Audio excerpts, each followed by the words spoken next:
Hey guys, இன்னைக்கு நம்ம பார்க்க போற டாபிக் துறவிகள் ஏன் தனிமையை விரும்புறாங்க, தனிமையின் சக்தி என்ன. நீங்க கடைசியா எப்போ தனியா இருந்தீங்க? அந்த நேரத்துல என்ன நடந்தது?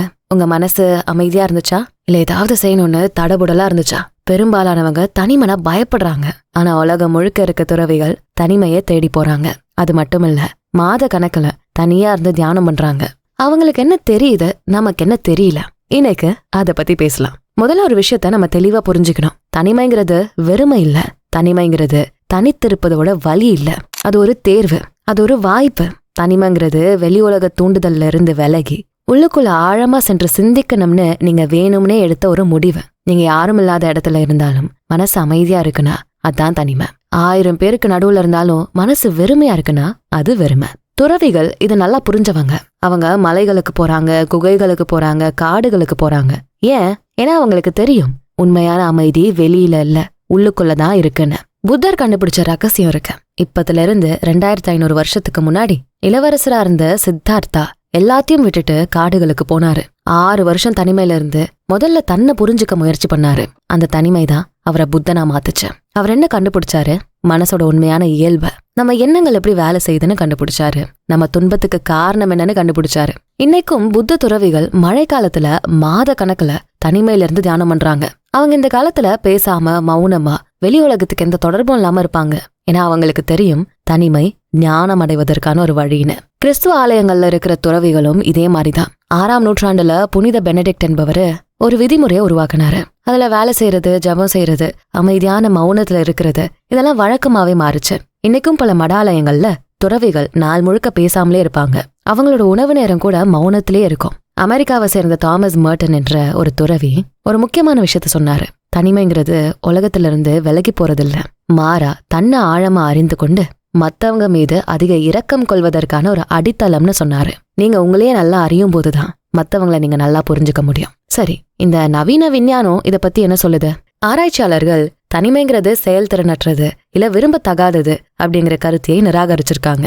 சைக்காலஜிஸ்ட் நடத்தின ஆய்வுகள்ல தனிமை நம்மளோட சுயமரியாதையை அதிகரிக்குதான், தெளிவை உண்டாக்குதான், மனதுக்கு சிகிச்சை மாதிரி வேலை செய்யணும் கண்டுபிடிச்சிருக்காங்க. ஒரு சுவாரஸ்யமான விஷயம், 1994ல உளவியலாளர் மிஹாலி சிக்கென்மிஹாலி இவர் என்ன கண்டுபிடிச்சாருன்னா, தனியா இருக்க முடியாத இளம் பருவத்தினர் தங்களோட படைப்பாற்றல் திறன்கள் எல்லாம் வளர்த்துக்கிறதே நிறுத்திட்டாங்களாம். அதாவது தனிமை இல்லாம படைப்பாற்றல், அதாவது கிரியேட்டிவிட்டியே வளராதான். மூளை ஸ்கேன் ஆய்வுகள்ல கண்டுபிடிச்சிருக்காங்க, தனிமையில நாம இருக்கும்போது மூளையோட சில பகுதிகள் அதிக சுறுசுறுப்பா வேலை செய்தான். குறிப்பா நினைவாற்றல், படைப்பாற்றல், சுய பிரதிபலிப்பு, இந்த மாதிரி பகுதிகள்லாம் பிரகாசிச்சிருக்கு.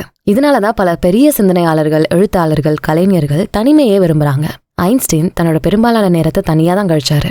நியூட்டன் தன்னை சமூகத்தில இருந்தே விலக்கி வச்சுக்கிட்டு வேலை செஞ்சாரு. தனிமைதான் அவங்களோட மேதமைக்கே அடிப்படை. தனிமை நமக்கு என்னென்ன தருது தெரியுமா? முதலாவதா சுதந்திரத்தை தருது. நீங்க தனியா இருக்கும் போது மத்தவங்களோட எதிர்பார்ப்புகள், அவங்க கருத்துக்கள், அவங்க தீர்ப்புகள்னு எதையுமே உங்களை பாதிக்க விடாம பாத்துப்பீங்க.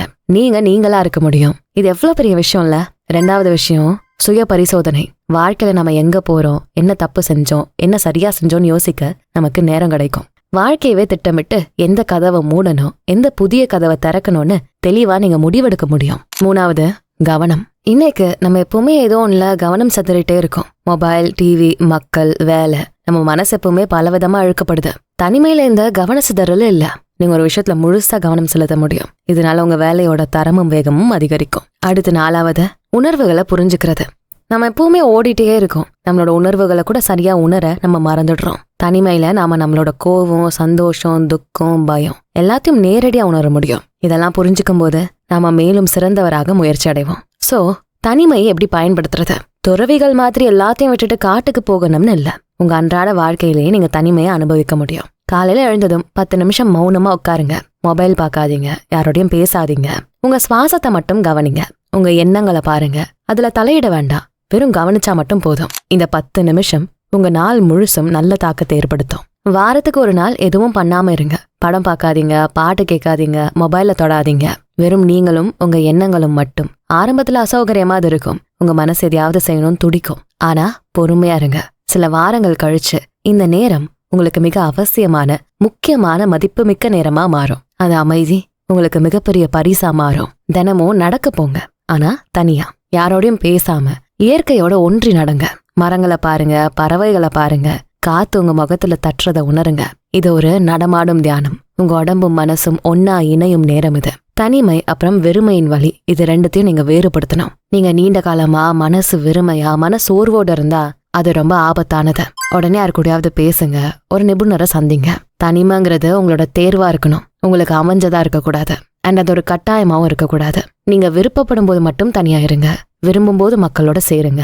இந்த சமநிலை தான் ரொம்ப முக்கியம். சோ காய்ஸ், துறவிகள் நமக்கு ஒரு முக்கியமான பாடத்தை சொல்லி கொடுத்திருக்காங்க.